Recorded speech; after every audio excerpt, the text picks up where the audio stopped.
ইলিশ মাছ পাঠাইছে। এখন এই ইলিশ বাসার সবাই কইতেছে আমরা আজকে সরষে ইলিশ খাবো। এখন আমি মাছটা কেটে নিব।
বেলপুরি খাওয়াইতেছে।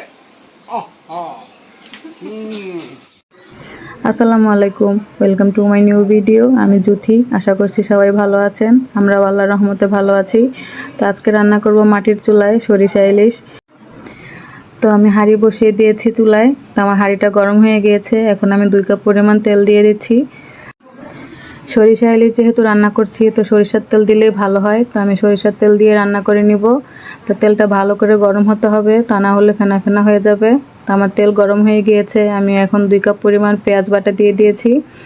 তো এখানে আমি অল্প পরিমাণ লবণ দিয়ে নিয়েছিলাম, যাতে পেঁয়াজটা ভালো করে ভাজা ভাজা হয়ে যায় তাড়াতাড়ি করে। তো আমার পেঁয়াজটা ভাজা হয়ে গিয়েছে। এখন আমি অন্যান্য মশলা দিয়ে দিব। তো এখানে আমি 3 চামচ পরিমাণ গুঁড়ামরিচ দিয়েছি, যেহেতু আমরা ঝালটা একটু বেশি খাই। যার যার পছন্দ মতো দিয়ে নেবেন। আর দিয়ে দিয়েছি 2 চামচ পরিমাণ হলুদের গুঁড়া। এখন আমি মশলাটা ভালো করে কষিয়ে নিব। যেহেতু ইলিশ মাছ রান্না করছি, সেহেতু আদা রসুন বাটা দিব না, অল্প পরিমাণ জিরা বাটা দিব একটু পরে।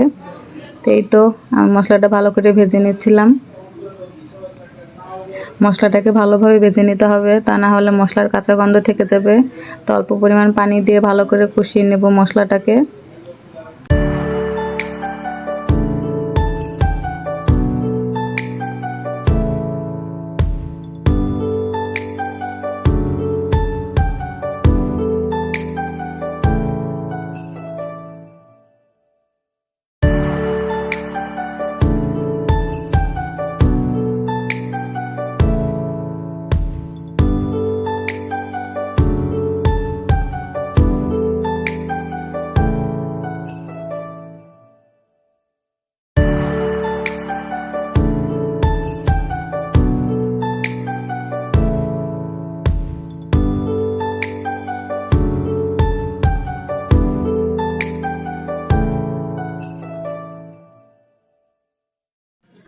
এই তো আমার মশলা কষানো হয়ে গিয়েছে। এখন আমি সরিষা বাটাগুলো দিয়ে দিব।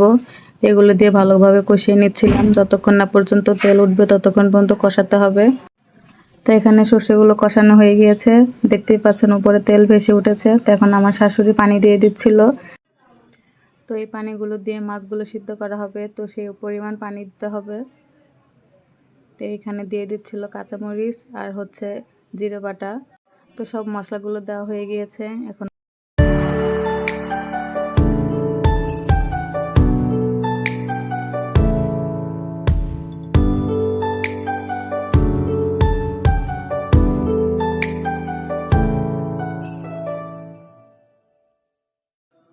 এই তো এখন এক এক করে সবগুলো মাছ দিয়ে দেওয়া হচ্ছিল।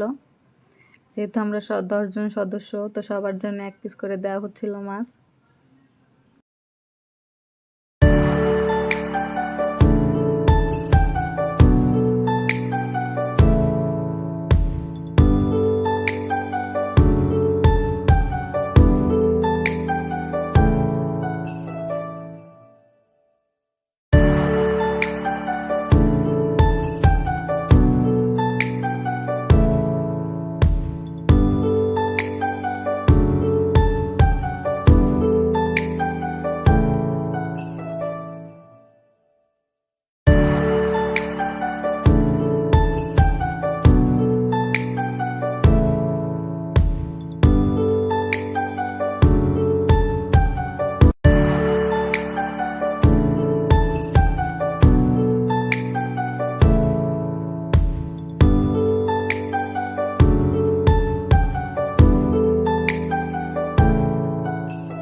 মাশাআল্লাহ,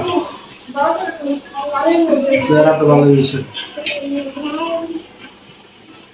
আলহামদুলিল্লাহ, সবাই সর্ষে ইলিশ খাবো। আঙুল এলাম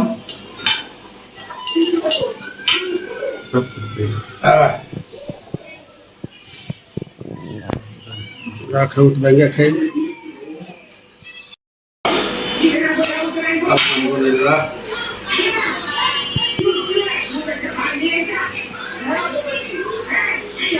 বিসমিল্লাহ।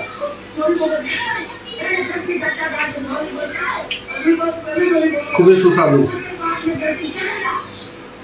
পদ্মার ইলিশ খুব সুস্বাদু।